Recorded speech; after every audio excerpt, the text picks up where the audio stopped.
আলহামদুলিল্লাহ ওসসালাতু ওয়াসসালামু আলা রাসূলিল্লাহ ওয়া আলা আলিহি ওয়া আসহাবিহি ওয়া মান ওয়ালাহ আম্মা বাদ। সুপ্রিয় দর্শক শ্রোতা ভাই বোন, ইসরায়েলের প্রথম সারির একটি গণমাধ্যম ইসরায়েল টুডে, সেখানে দাজ্জালের আগমন সম্পর্কে একটা তথ্য দেওয়া হয়েছে একটি সাক্ষাৎকারে। সেই তথ্যকে কেন্দ্র করে পৃথিবীর অনেক মানুষের মধ্যে কৌতূহল তৈরি হয়েছে, আলোড়ন সৃষ্টি হয়েছে। সেই সাক্ষাৎকারটা দিয়েছেন একজন ইহুদি ধর্ম পণ্ডিত বা রাব্বি।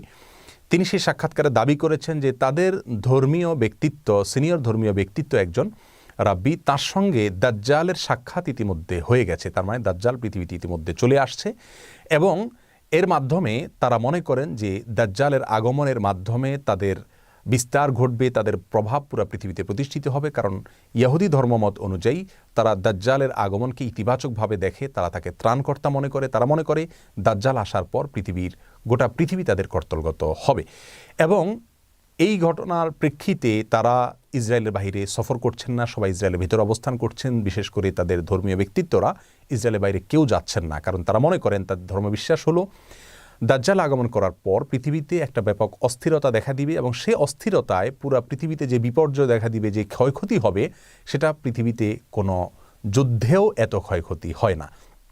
এবং অনেকটা বর্তমান করোনা পরিস্থিতির যে বিপর্যয় দেখা দিচ্ছে পৃথিবীতে, তারা সেটাকে সেই দাজ্জাল আসার পরবর্তী তাদের ধর্মীয় দৃষ্টিকোণ থেকে যে বিপর্যয় হওয়ার কথা সেটা বলে তারা ব্যাখ্যা করছে। ইসলাম আসলে এ ব্যাপারে কি বলে?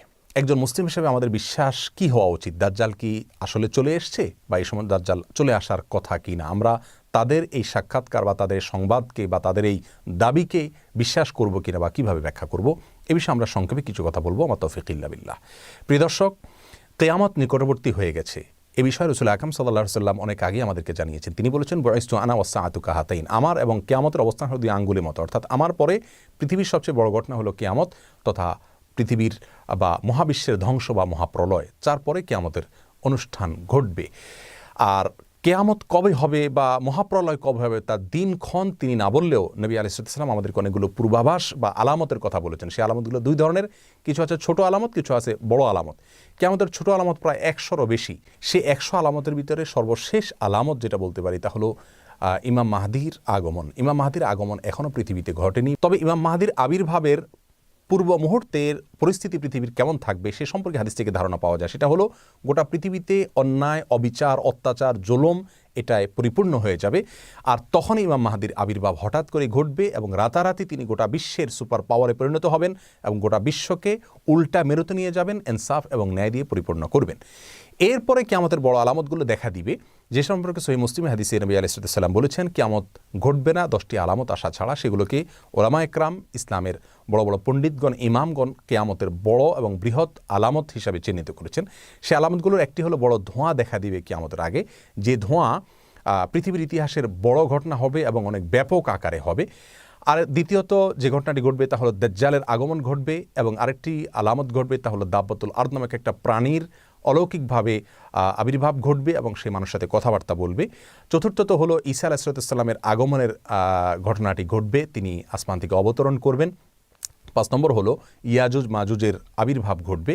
6 নম্বর হলো একটি ভূমিধস বড় আকারে হবে পৃথিবীর পূর্ব প্রান্তে। 7 নম্বর হলো একটা ভূমিধস হবে মধ্য প্রান্তে পৃথিবীর বা আরব উপদ্বীপে।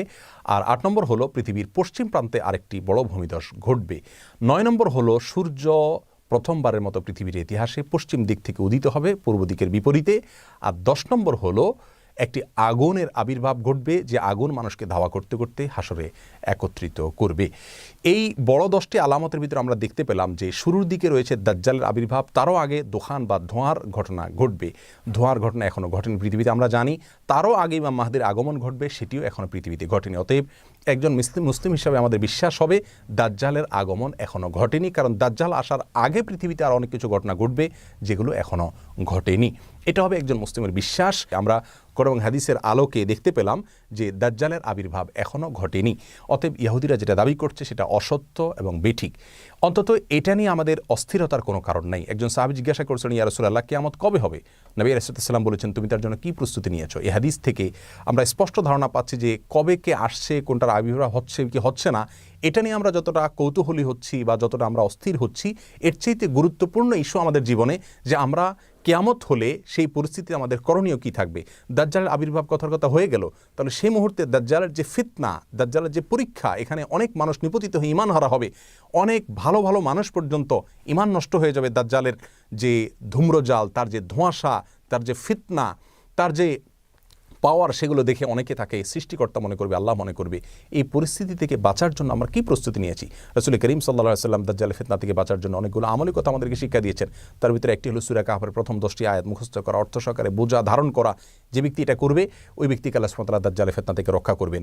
আরেকটি হলো দাজ্জালের ফিতনা থেকে রক্ষার উপায় হলো দাজ্জাল সম্পর্কে নলেজ অর্জন করতে হবে। পৃথিবীর পূর্ব প্রান্ত থেকে তার আবির্ভাব ঘটবে, 40 দিন সে পৃথিবীতে অবস্থান করবে, সিরিয়াতে তাকে ঈসা আলাইহিস সালাম হত্যা করবেন। এভাবে দাজ্জাল সম্পর্কে আরও যে সমস্ত ভয়াবহ তথ্য রাসূল আকরাম সাল্লাল্লাহু আলাইহি ওয়াসাল্লাম দিয়েছেন, যে তার হাতে জান্নাত থাকবে, জাহান্নাম থাকবে, তার পাশ দিয়ে এরকম পৃথিবীর সমস্ত সুখ স্বাচ্ছন্দ্য ঘুরবে, অর্থাৎ নহর নালা সবগুলো প্রবাহিত হতে থাকবে এবং আল্লাহর নেয়ামতগুলো সব তার হাতে থাকবে। সে মানুষকে জীবিত করবে, মৃত করবে, অনেক অলৌকিক বিষয়গুলো সে দেখাতে পারবে। তার একটা চোখ কানা থাকবে, শুকনা আঙ্গুরের মতো চোখ থাকবে, আরেকটা চোখ ভালো থাকবে, কপালে কাফের লেখা থাকবে পরিষ্কারভাবে, খাটো প্রকৃতির হবে। তার সম্পর্কে বিশদ বিবরণ হাদিসে দেওয়া হয়েছে, সেগুলো নলেজ অর্জন করা যাতে তাকে চিনতে সুবিধা হয়। আর সবচেয়ে বড় অস্ত্র হলো আল্লাহর কাছে আশ্রয় প্রার্থনা করা। বিশেষ করে নামাজের শেষ বৈঠকে আত্তাহিয়াতুর পরে, দুরুদের পরে দোয়া মাসুরের জায়গায় একটা দোয়া রাসূল আকরাম সাল্লাল্লাহু আলাইহি ওয়াসাল্লাম শিক্ষা দিয়েছেন, আল্লাহুম্মা ইন্নী আউযু বিকা মিন আযাবি জাহান্নাম ওয়া মিন আযাবিল কবর ওয়া মিন ফিতনাতিল মাহইয়া ওয়াল মামাত ওয়া মিন শাররি ফিতনাতিল মাসীহিদ দাজ্জাল। এই দোয়ার মধ্যে দাজ্জালের ফিতনা থেকে মুক্তির জন্য আল্লাহর কাছে আশ্রয় প্রার্থনা করা হচ্ছে। আল্লাহর কাছে আশ্রয় প্রার্থনা করা হলো মুমিনের সবচেয়ে বড় অস্ত্র। অতএব দাজ্জাল কখন আসছে না আসছে কিনা সে বিষয়ে গবেষণার চাইতে বড় করে আমাদের যে বিষয়টি দেখা উচিত সেটা হলো আমরা তার জন্য কতটুকু প্রস্তুতি নিয়েছি। আল্লাহ সুবহানাহু ওয়া তাআলা আমাদের সকলকে কিয়ামতের পূর্বে যে সমস্ত ফিতনার মুখোমুখি আমাদের আল্লাহ না করুন হতে হবে, যদি হতে হয় তাহলে সে সমস্ত পরিস্থিতিতে আমরা কীভাবে নিজেদের ঈমানকে রক্ষা করব, আল্লাহর দিকে আমরা ধাবিত হব, সেই দিকে আল্লাহ তাআলা আমাদেরকে অগ্রসর হওয়ার তৌফিক দান করুন। মানব ইতিহাসের সবচেয়ে বড় আতঙ্ক, সবচেয়ে বড় ত্রাসের নাম হবে দাজ্জাল। কিয়ামতের পূর্ব মুহূর্তে দাজ্জালের আবির্ভাব ঘটবে, লক্ষ লক্ষ কোটি কোটি মানুষের ঈমান হরণের কারণ হবে দাজ্জাল। তার ফিতনায় পা দিবে বহু বহু মানুষ। রাসূল করিম সাল্লাল্লাহু আলাইহি সাল্লামের জীবদ্দশায় তিনি বহু হাদিসে আমাদেরকে দাজ্জালের বিষয়ে সাবধান করেছেন, সতর্ক করেছেন তার ফিতনা প্রসঙ্গে। সাহাবায়ে কেরাম রাদিয়াল্লাহু তাআলা আনহুম আজমাইন তারা দাজ্জালের ফিতনা প্রসঙ্গে সবসময় পর্যালোচনা করতেন নিজেদের মধ্যে। বিখ্যাত সাহাবী আবু সাঈদ আল খুদরি রাদিয়াল্লাহু তাআলা আনহু বর্ণনা করেছেন, একবার আমরা আলোচনা করছিলাম নিজেদের মধ্যে দাজ্জালের ফিতনা প্রসঙ্গে। ইতিমধ্যে রাসূল করিম সাল্লাল্লাহু আলাইহি সাল্লাম আমাদের মাঝে তাশরীফ আনলেন। তিনি এসে জিজ্ঞাসা করলেন, তোমরা কিসের আলোচনা করছিলে? আমরা বললাম, ইয়া রাসূলুল্লাহ, দাজ্জাল প্রসঙ্গে আমরা আলোচনা করছিলাম। নবীজি সাল্লাল্লাহু আলাইহি ওয়াসাল্লাম তখন বললেন, দাজ্জালের ফিতনার চাইতেও ভয়াবহ, তার চাইতেও আতঙ্কের, তার চাইতেও ত্রাসের বিষয় হবে আশ-শিরকুল খাফি বা গুপ্ত শিরক। অর্থাৎ দাজ্জালের ফিতনার কারণে যে ক্ষতি সাধন হবে মুসলিম মিল্লাতের, তার চাইতে অনেক বেশি ভয়াবহ ক্ষতি সাধন করবে আশ-শিরকুল খাফি বা গুপ্ত শিরক। আর শিরকে খাফি বা গুপ্ত শিরক হলো যে কোনো নেক আমল করার ক্ষেত্রে আল্লাহ সুবহানাহু ওয়া তাআলাকে একচ্ছত্রভাবে শুধুমাত্র সন্তুষ্ট করবার পরিবর্তে দুনিয়াবি কোনো উদ্দেশ্য সেখানে যুক্ত হওয়া, কোনো জাহির করার মানসিকতা সেখানে থাকা।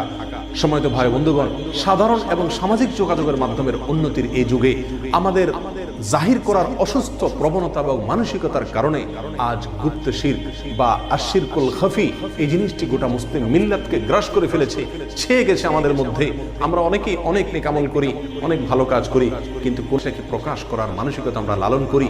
আজ আমাদের অবস্থা এমন দাঁড়িয়েছে যে প্রতিটি নেক আমলের বিনিময়ে আল্লাহ সুবহানাহু ওয়া তাআলার কাছে চাওয়ার পাশাপাশি দুনিয়াবি কোনো না কোনো ফিডব্যাক আমাদের চাই, কমপক্ষে মানুষের কাছে জাহির করে আমরা নিজেরা আত্মতৃপ্তি, আত্মপ্রসাদ আমরা অনুভব করে থাকি। জাহির করার যে অসুস্থ প্রবণতা, এটি আমাদেরকে ধ্বংস করে দিচ্ছে। দাজ্জাল যে ক্ষতি আমাদেরকে করত, তার চাইতে বেশি ক্ষতি করছে আজ এই শিরকে খাফি বা গুপ্ত শিরক, রিয়া বা লৌকিকতা। সম্মানিত ভাই বন্ধুগণ, আসুন আমাদের অন্যায়গুলোকে, আমাদের অপরাধগুলোকে, আমাদের গুনাহের কাজগুলোকে আমরা যেভাবে লুকানোর চেষ্টা করি, নেক আমলগুলোকে সেভাবে লুকানোর চেষ্টা করি, সেগুলোকে গোপন রাখি। আল্লাহ এবং আমার মাঝে সেটা ভেদ হয়ে থাকুক, একান্ত গুপ্ত থাকুক, গোপন থাকুক, তবে ইনশাআল্লাহ কিয়ামতের ময়দানে এই আমলগুলো আমরা দেখতে পাবো, এর বিনিময়ে আমরা অর্জন করব।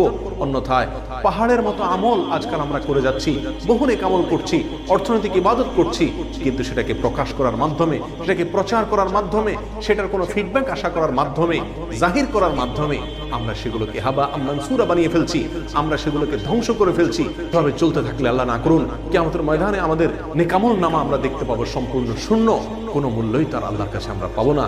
আল্লাহ তাআলা আমাদের সকলকে দাজ্জালের ফিতনার চাইতেও যে ভয়াবহ ফিতনার কথা নবী আলাইহিস সালাম বলেছেন সেই শিরকে খাফি এবং গুপ্ত শিরক থেকে বেঁচে থাকার তৌফিক দান করুন। প্রত্যেকটি নেকামলকে গোপন করার যে স্বাদ, যে আনন্দ একজন মানুষ নিজে নিজে অনুভব করে থাকেন, আল্লাহর কসম সেটাকে প্রকাশ করার মধ্যে সে আনন্দ কখনোই অর্জিত হয় না। আমাদের প্রতিটি আমলকে ইখলাসের মাধ্যমে সম্পূর্ণ সুরক্ষিত এবং সংরক্ষিত রাখবার তৌফিক আল্লাহ সুবহানাহু ওয়া তাআলা আমাদের সকলকে দান করুন। আসসালামু আলাইকুম ওয়া রাহমাতুল্লাহি ওয়া বারাকাতুহু।